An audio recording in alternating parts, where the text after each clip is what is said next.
Oi galera, eu sou Grace Lopes e hoje eu estou aqui no centro do Rio com o nosso querido amigo Nelson Rocha. Tudo bem, Nelson? Obrigada por conceder essa entrevista com o Resenha de Negócio, por uma seguida empresário. E hoje nós vamos falar um pouquinho sobre carbono, né? Primeiramente eu vou estar apresentando o Nelson, para quem não conhece, quem ainda não escutou falar, apesar de toda a vasta experiência que ele tem. Nelson é hoje o atual presidente da Câmara de Comércio e Indústria do Estado do Rio de Janeiro, que é a CAERJ. Nelson também é reconhecido como um dos principais incentivadores do mercado de crédito de carbono, aposta na força e na credibilidade das certificações da CAERJ no mercado internacional. O seu objetivo é criar novos certificados que avaliem o grau de compromisso das empresas com questões ambientais, sociais e governança, que é a ESG, onde a gente vai estar falando também um pouquinho sobre isso dentro desse mercado. O Nelson vai poder estar explicando para a gente melhor como a CAERJ está atuando dentro da ESG. Nelson, além disso, Nelson é um bom vascaíno, foi secretário das pastas de Fazenda e Planejamento de Gestão do Estado do Rio, é professor universitário e membro da Academia Nacional de Economia. Já atuou como diretor financeiro na Companhia de Eletricidade, que hoje a atual é Enel, e também da Lightpar, que faz parte da subsidiária Eletrobras. Foi presidente também do Conselho Regional de Contabilidade, que é o CRC, e o Instituto Brasileiro de Contadores, que é o IBRACON. Certo? Tô por dentro. Verdade. A gestão do Nelson dentro da CAERJ hoje tem como foco a internacionalização das empresas e assim também a questão da ESG. Nelson, conta pra gente um pouquinho como a CAERJ atua dentro dessa questão da sustentabilidade. Bom, Grace, primeiro agradecer a oportunidade, né, e a todo mundo que está nos vendo aqui no programa Se Liga Empresário, dizer que é uma satisfação poder estar aqui conversando com você. E abordar a questão da CAERJ. A CAERJ é uma câmara, né, de 50 anos, faz parte de um sistema, que é o CISBRA, que é o Sistema Brasileiro de Câmaras de Comércio dos estados. A gente tem em outros estados também. E a Câmara, embora seja ampla do ponto de vista dos serviços que ela presta, seja internamente, seja do ponto de vista internacional, ela acabou tendo uma característica muito maior no comércio exterior. E por conta disso, a gente vem se atualizando, as coisas vêm crescendo e ao mesmo tempo como a gente se insere nesse novo contexto global em que leva em consideração todos esses aspectos de ESG, enfim, sobretudo por conta das mudanças climáticas. Não há empresas que possam sobreviver sem que se organizem para esse novo desafio do mundo dos negócios. E dentro disso, hoje, por conta das regulações, por conta do Acordo de Paris, né, e os desdobramentos disso, passa a se ter uma obrigação sobre o que a gente, para fazer as exportações, terá que ter como compromisso, especialmente nesse primeiro momento para a Europa. A Europa foi o primeiro a desenvolver isso, e aí a gente está olhando que eles criaram algo que é o chamado CBAM, que é Cross Border Adjustment Mechanism, ou seja, um mecanismo de ajuste entre as fronteiras, de tal forma que você, ao exportar determinados produtos, por enquanto não são todos, mas a gente entende que eles vão estender isso, que você tenha que medir a quantidade de carbono em cada produto que você exporta para poder, enfim, informar isso à União Europeia e, consequentemente, a partir disso, você pode ser sobretaxado ou não. Aí tem desdobramentos, se eu for me estender aqui, a gente vai ficar horas aqui conversando só sobre o CBAM, mas em linhas gerais é isso. Então, a Câmara se ocupa do comércio exterior e hoje, dentro dessa lógica que você estava colocando de ESG, nós temos uma preocupação para a questão do CBAM. Então, o que nós queremos ser? Os certificadores de CBAM. A gente já certifica diversos serviços, por exemplo, a origem do produto, e a Câmara é reconhecida no exterior, seja na Europa, seja na Ásia, no Oriente Médio, não importa. Por exemplo, no Oriente Médio a gente tem muito a questão do certificado Halal, que é um certificado para a comunidade muçulmana para que a gente possa, ao exportar, estar dentro das condições. Então nós certificamos que o exportador brasileiro que está exportando para países muçulmanos, ele está exportando dentro daquelas condições. Sim, correto. E qual a relação entre o mercado de carbono e os Objetivos de Desenvolvimento Sustentável da ONU? Então, tem um ODS, né, que é o Objetivo do Desenvolvimento Sustentável, que é específico, que caracteriza muito dentro do mercado de carbono, que é o ODS 13. O ODS 13 ele é sobre mudanças climáticas, mas tem vários ODS. Esse tem uma relação direta, porque a emissão de CO2 é a emissão de gases de efeito estufa. Com isso você abre a camada de ozônio, o sol penetra mais e, consequentemente, você aquece o planeta, e o aquecimento do planeta tem gerado essas mudanças que nós estamos vendo aí, desastres naturais, né? O Rio Grande do Sul recentemente, quer dizer, vai fazer um ano agora, né? Mas o Rio Grande do Sul, Bahia, Minas Gerais, não vou citar aqui, mas no mundo todo nós temos visto esse comportamento. E o aquecimento global, independentemente de quem emite, se emite na Europa, na Ásia, não importa, todos são afetados. E o Brasil é o grande protagonista dessa nova economia verde, né, que a gente chama. Mas o ODS tem uma relação direta, o principal é o 13. Mas o 14 também, que trata da água, o 17, se não me falha a memória, não me lembro agora o número certo, mas que trata de cidades sustentáveis, tudo isso tem uma lógica com a questão das emissões. Hoje são em torno de 7 ODSs que têm uma conexão direta com o mercado de carbono. Por quê? Para você ter uma vida terrestre mais adequada, você precisa evitar emissões de gases de efeito estufa, e aí isso estabelece, quando você evita, né, você acaba estabelecendo uma possibilidade de geração de crédito de carbono e, consequentemente, fazer esse mercado andar. Então, é uma conexão direta dos objetivos, não todos, não são os 17, mas boa parte deles com a questão do mercado de carbono. Sim, correto. E quais as principais diferenças entre o mercado de carbono voluntário e o regulado? Voluntário a gente já sabe, né? Que é quando você está voluntário ali para poder ajudar, mas como você consegue passar, né, essa diferenciação do voluntário para aquele que é regulado, né? O voluntário servir, né? Estou servindo por amor, né? A rigor, a gente já tem um pouco disso, né? Que é no próprio nome. Né? O voluntário, como você disse, é voluntário, então as pessoas fazem, seja por uma questão de consciência ambiental, né? Eu tenho uma consciência de que eu preciso ter ações para mitigar a emissão de carbono, seja eventualmente para fazer com que a gente mude esse status, e quando eu não consigo mitigar, eu vou lá e compro o carbono para mostrar, olha, eu sou consciente. Essa é uma possibilidade. A outra muitas empresas acabam utilizando isso em função dos seus próprios consumidores. Por que isso? Porque o consumidor, ele acaba tendo uma percepção das empresas que estão preocupadas com o futuro do planeta, com as pessoas que estão preocupadas com o bem-estar dos próprios consumidores. Então, em igualdade de condições, você prefere comprar em qual? Né? Com o mesmo preço, com tudo igual, você vai acabar comprando naquele que tem maior responsabilidade social, maior responsabilidade ambiental. Então, esse é o mercado voluntário, que tem esses dois parâmetros, basicamente, seja para a empresa usar isso como marketing, ao mesmo tempo que ela consegue tocar mais o coração do consumidor, tipo assim, essa empresa se preocupa também comigo, então é uma forma de marketing, né? E a outra é por consciência, simples consciência ambiental, ecológica, por parte dos donos, dos sócios, dos diretores, todas as pessoas, enfim, que estão administrando aquela empresa.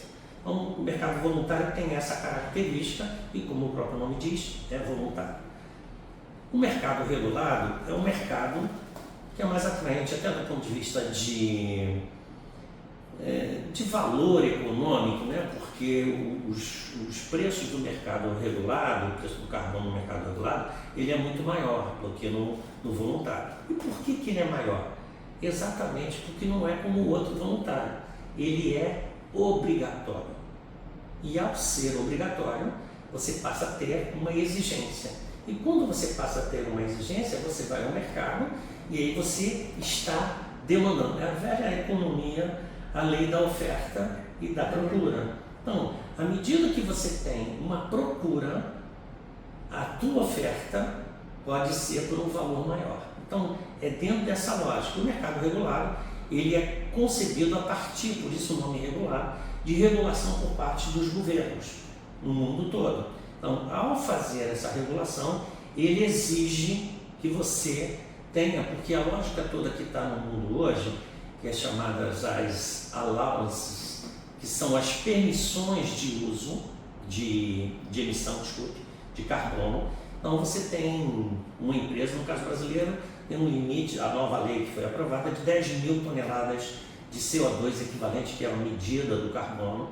Você tem a possibilidade de ter a emissão até esse montante. Acima disso, você passa a ter que mitigar, ou seja, buscar formas de reduzir as suas emissões, ou eventualmente não conseguindo, você vai ao mercado comprar. Agora eu vou no mercado, o mercado, olha, tem alguém comprando aqui, então eu posso vender, e aí os preços sobem. Então, a diferença básica é, um é voluntário, o outro é obrigatório, e é para que os dois, de alguma forma, incentivem e façam com que a gente tenha uma redução das emissões de gases de efeito estufa, né? E só para fazer uma conexão com o CBAM, que eu falei agora há pouco, o meu entendimento, como o CBAM ele é um instrumento entre os países para você, ou seja, de alguma forma proteger, né, porque alguns países adotam posturas mais rígidas, cobrando das suas indústrias e outros podem não fazer, o que a Europa chama de vazamento de carbono, você evita que o outro produza com carbono. Então, esse mecanismo de CBAM, ele vai ser um grande instrumento no mundo para poder implementar e fazer com que o mercado regulado de carbono se efetive ao longo dos próximos anos. Sim, correto. E qual o papel da tecnologia no desenvolvimento do mercado de carbono? Como a gente já está em piscou, é um IA novo que aparece, é uma tecnologia nova, como que o carbono se enquadra dentro? Como que você consegue ver para poder estar passando isso? Então, a essência do crédito de carbono, ela já parte de tecnologia da informação. Né? Por quê? O carbono é algo intangível, né? Você não toca ele, tá certo? Então, como ele é intangível, ele acaba... como é que você pode mensurar isso? Então, ele já parte de uma lógica, primeiro, é que você tem que tokenizá-lo, ou seja, transformar isso num ativo digital. Então, você vê que ele já nasce, né, com a questão da tecnologia da informação. E, no segundo momento, ele vai para o chamado blockchain, ou seja, para que você evite duplicidade, ele é um único, só vai existir aquele, né? Você tem que tomar cuidado para que alguém não replique com outro número, coisas dessa natureza, em função daquela área ou daquele carbono gerado a partir dali. Então, na sua essência, no seu nascimento, ele já nasceu, de alguma forma, com a questão digital e, por conseguinte, a tecnologia da informação por trás disso. Sim. E como você vê as pequenas e médias empresas participando desse mercado? Olha, muita gente me faz essa pergunta. E ela tem solução, porque as pessoas entendem que mercado de carbono é exclusivamente para grandes empresas. Sim. Não é. Assim como a gente estava falando aqui, exportação, por exemplo, que é o que a Caes faz, muita gente entende que é só para grande empresa. Não é. Hoje os pequenos também podem exportar. E o mercado de carbono é igual.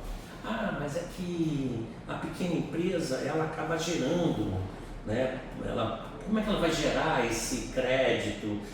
Mas são ações pequenas mesmo, né? E juntando essas ações, você vai estar contribuindo.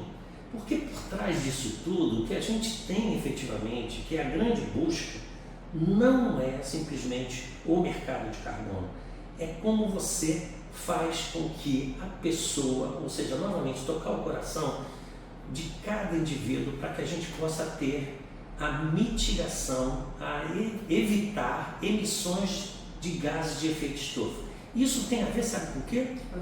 Com a nossa sobrevivência. A sobrevivência humana passa por isso, né? Eu sempre gosto de citar um amigo meu, que é o Sérgio Besserman, que é bem conhecido.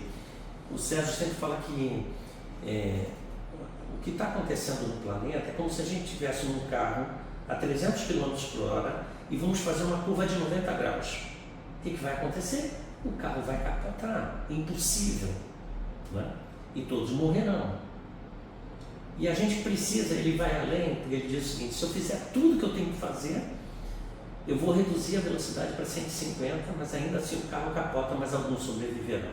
Eu acho, eu sempre com ele, que eu digo que acredito na ciência, imagina eu falar isso com o Sérgio Besserman, né? Um cientista renomado, uma pessoa que eu tenho o maior respeito e entendo como uma das mentes brilhantes do nosso país, de que a ciência pode dar solução. A gente já vem estudando isso há muito tempo, muita gente.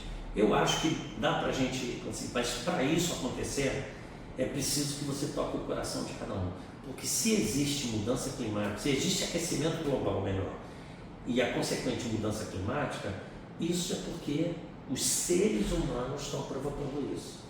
Seja por conta da industrialização, uma série de coisas, especialmente a demanda de energia, né, que acaba gerando, não o Brasil, que tem uma energia muito limpa, mas quando você vai para outros continentes, né, especialmente o hemisfério norte, você vê esse problema que a gente tem acontecendo, que é a grande demanda de energia, e a energia lá não é limpa, acaba usando combustível fóssil e acaba poluindo o planeta. Então, é preciso que a gente tenha isso em mente e possa, de alguma forma, avançar. E também o ser humano tem um pouco mais de conscientização, né? E poder fazer a sua parte, né? Não, se cada um, eu costumo dizer que se cada um fizer um pouquinho, né? Comer a bala, não jogar no chão, guardar na bolsa, jogar no lixo, faz. E como você estava falando da pequena empresa, né? Na pequena e média empresa, mas o que pode fazer? Por exemplo, vou dar um exemplo aqui. Você pode reunir o material que você tem para fazer o que a gente chama da economia circular, que é a famosa reciclagem, mas que tem outros destinos, porque muitas vezes você consegue, fazendo uma ação, aquilo que sobrou de você, que você não vai aproveitar mais, ele gera uma outra cadeia produtiva. E aí não é só questão ambiental, é a questão social também, porque você gera valor para outras pessoas, para outras famílias. Sim. Então, é esse tipo de conduta que eu acho que se pode ter. Cada um pode ajudar de alguma forma, né? À medida que você apaga o interruptor da sua sala, do seu ambiente, da sua loja, porque isso você evita geração também. Embora a energia no Brasil seja muito limpa, como eu disse aqui, mas tem uma parte também que é fóssil. Então, se você evita isso, economizar faz parte do próprio processo de aprendizado que a gente precisa ter para diminuir as emissões de gases de efeito estufa. É a prevenção, né? Exatamente. Vamos prevenir. É verdade. Para não remediar. Nelson, como garantir a integridade ambiental e social dos projetos de carbono, pegando esse caminhar que a gente estava falando aqui agora, né? A integridade é um tema que está muito presente hoje no mundo dos negócios, né? E especialmente para você que é empresário, né, que está nos assistindo aqui, é sempre importante a gente ter a compreensão e a responsabilidade com a integridade das ações. E isso tem a ver com também o que acontece no mercado privado. Então, muitas vezes, recentemente, o mercado de carbono sofreu um revés aí por conta de uma ação da Polícia Federal que pegou uma pessoa, né, que acabou grilhando terras, eu estou dizendo pelo que estava no noticiário, né, grilhando terras da União. Ora, quando você grila terras da União, você está roubando as terras, né? Isso tem a ver com o mercado de carbono? Não, mas acaba sendo por quê? Porque ele pegou essas terras e acabou fazendo com que elas gerassem crédito de carbono. O processo, toda a metodologia estava completamente correta. O problema é que a terra não pertencia a ele, né? Pertencia à União. E o que eu acho que a União tem que fazer agora? Pegar esse crédito para ela, até para validar que foram feitos. A certificação foi feita por uma grande empresa, que é a Verra, que é uma certificadora internacionalmente reconhecida, tem 63% do mercado, enfim.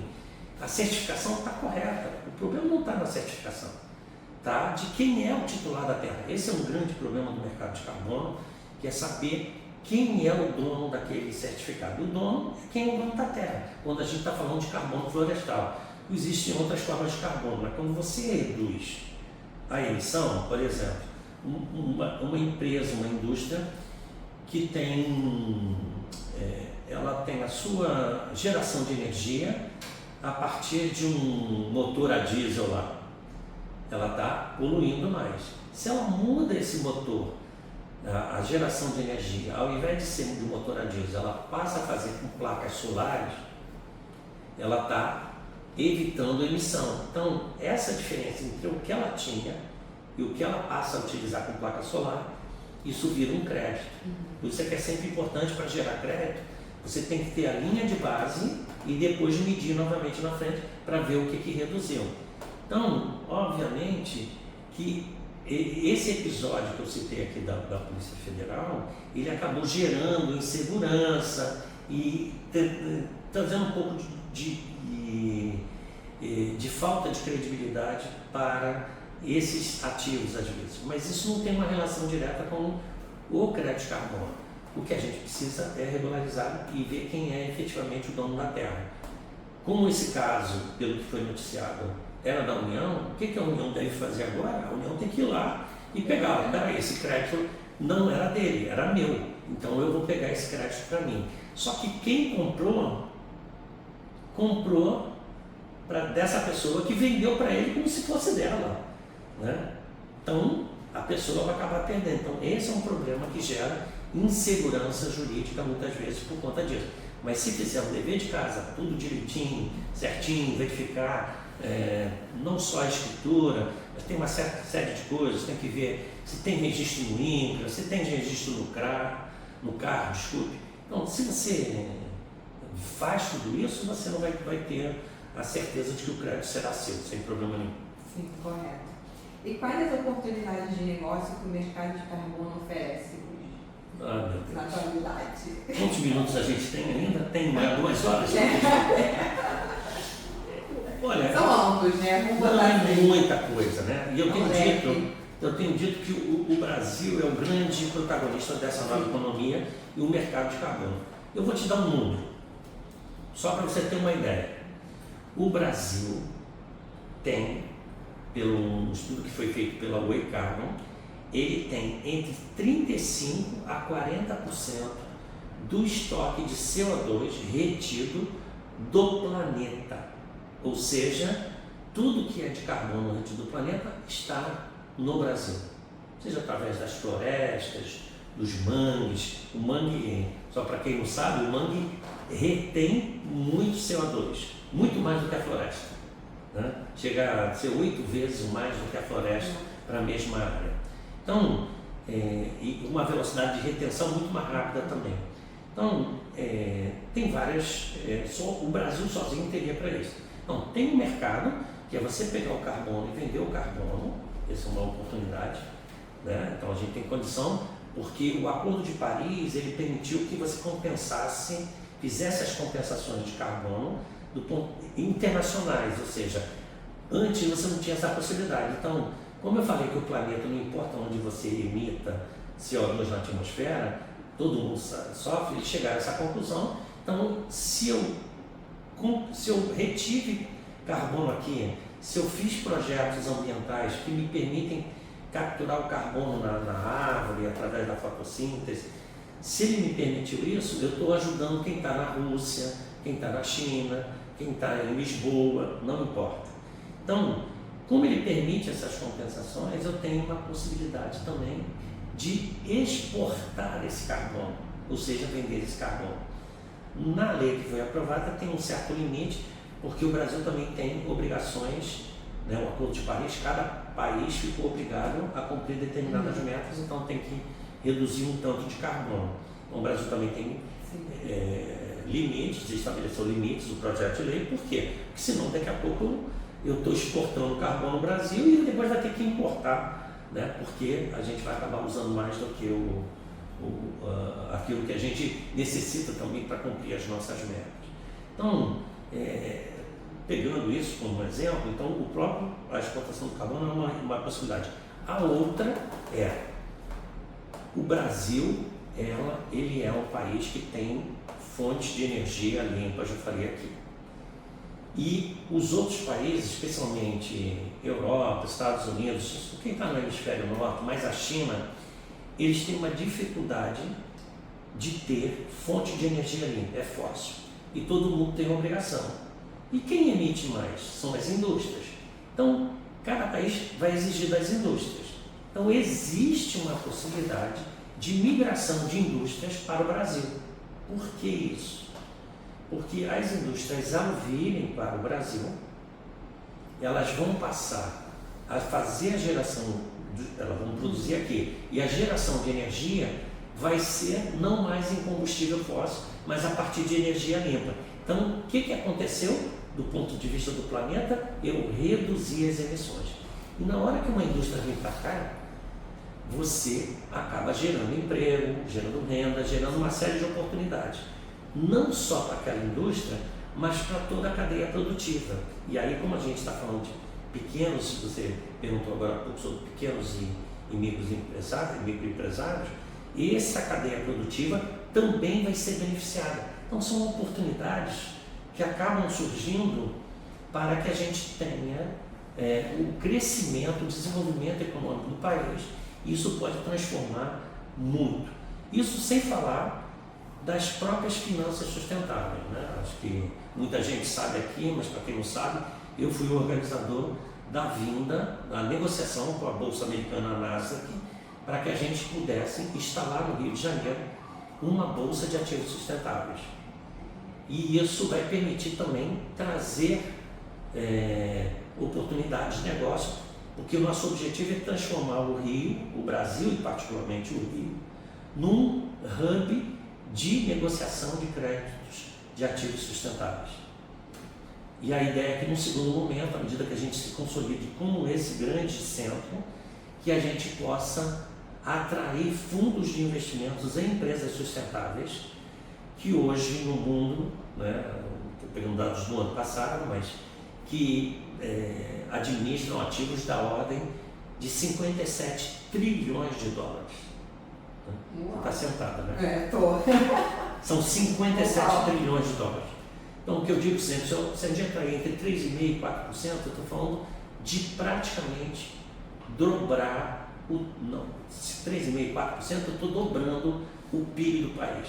Então, nós estamos falando aqui de uma oportunidade fantástica para o Brasil, de uma oportunidade fantástica para o Rio de Janeiro e de uma oportunidade para você, empresário, né? Pequeno empresário, grande empresário, da gente fazer o crescimento econômico e todo mundo conseguir melhorar a sua performance, enfim, a sua empresa crescer e fazer com que o país se desenvolva de forma adequada. Vamos aquecer mais ainda o país. E qual o papel do mercado do carbono na transição para uma economia mais sustentável, além dessa novidade que você está trazendo, que eu fiquei sentada agora? Então, na verdade tem toda essa relação, né? Mais especialmente a questão da transição energética, que o grande problema das emissões no país, no mundo, é a emissão a partir da matriz energética. O Brasil também tem, né? Quando a gente fala de matriz energética, você está falando a matriz energética, ela tem uma composição, né? Várias coisas. A matriz elétrica é uma delas, Então, a nossa matriz elétrica, só para ter uma ideia, 87% é limpa. Quando a gente vai para a matriz energética, só 50% é limpa. Por quê?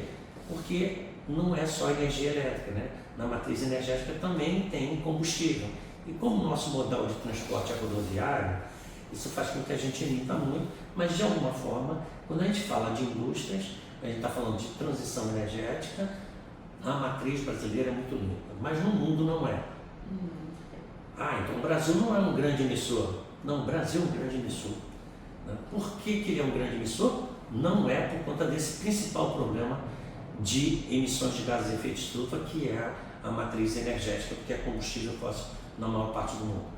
O grande problema do Brasil o Brasil é o quinto, sexto, dependendo do ano, maior emissor. E está atrelado à questão do desmatamento e da agropecuária, né? A pecuária representa em torno de 24%. Né? Quando você pega mais o desmatamento, a gente chega a quase 70% das emissões a partir disso. Então, o que a gente precisa fazer? Se a gente primeiro evitar desmatamento. Desmatamento ocorre por uma série de coisas. E aí muita gente estabelece uma conexão entre desmatamento e água. Não é uma relação direta, mas indiretamente muita gente fala, está desmatando para poder plantar, né? Para poder produzir. Só que tem estudos já consagrados, né, que mostram que à medida que você desmata, por exemplo, especialmente a Amazônia, você cria problemas para o próprio agro, porque ao desmatar você vai produzir menos chuvas para irrigar o plantio, especialmente do Centro-Oeste. Né? Claro que a gente sempre tem que dizer a verdade, o agro é muito importante para o Brasil, né? Dois grandes pilares da economia na próxima década, que é o mercado de carbono e a questão dos alimentos, eles estão no Brasil. Então o Brasil, obviamente, tem que se valer disso. Mas tem algumas alternativas de você fazer produção de forma sustentável, que vai desde os fertilizantes, você pode usar fertilizantes que sejam, que capturem mais carbono no solo, ao invés desses fertilizantes químicos. Já tem muita coisa no Brasil, de fertilizantes mais naturais, enfim, é questão da gente explorar, e o Brasil tem uma riqueza fantástica. Então, a transição energética é o grande pilar e o grande problema mundial, mas que o Brasil, do ponto de vista da sua competitividade, ele está muito à frente dos demais países. Sim, correto. Então, Nelson, qual a mensagem que você deixa nesse finalzinho de entrevista para os nossos telespectadores? Em prol da sustentabilidade, do mundo melhor, do planeta melhor, né? Porque não é só hoje, né? A gente tem que pensar nos nossos filhos, nossos netos e deixar o nosso legado aqui, né? Exatamente. Isso tem se transformado, na verdade, a minha filosofia de vida e a minha busca, né? Eu acho que nós temos uma obrigação, como você mesmo disse, de olhar para as futuras gerações. Então, nós temos a obrigação de preservar o planeta para as próximas gerações. E preservar o planeta significa, muitas vezes, ser mais simples, né? É claro que a gente sempre pensa em desenvolvimento, a gente sempre pensa em crescimento, não só crescimento econômico, mas crescimento enquanto ser humano. Mas é preciso que exista o ser humano. E para existir o ser humano é preciso que nós tenhamos a consciência que só existirá o ser humano nas próximas décadas se nós tivermos a consciência e pudermos reduzir a emissão de gases de efeito estufa, porque senão só vai piorar. Você deve estar sentindo nos últimos dias aqui no Brasil um calor extremo, como nunca nós vimos. A pele queima. Você imagina isso, porque nós chegamos a 1,5 grau. Imagina quando a gente chegar a 3 graus, se a gente continuar nessa tocada. Então, pense nisso, ajude a construção de um planeta mais sustentável para as próximas gerações. É isso, né? Nelson, eu quero te agradecer mais uma vez por ter nos concedido essa entrevista. Quero agradecer também o Otacílio, que é o seu assessor de comunicação e diretor da Cajá, que que está ali nos fundos bastidores, só vendo a gente e analisando. E eu quero agradecer e deixar meu carinho imenso aqui por você, por uma nova oportunidade, né? Porque não falta assunto para a gente poder estar conversando aqui e fazendo nossos trocadilhos, tá bom? Tá bom. Muito obrigada. Eu que agradeço, Grace, agradeço a todos que nos viram aqui e estou à disposição para quando vocês precisarem. Então, tá bom.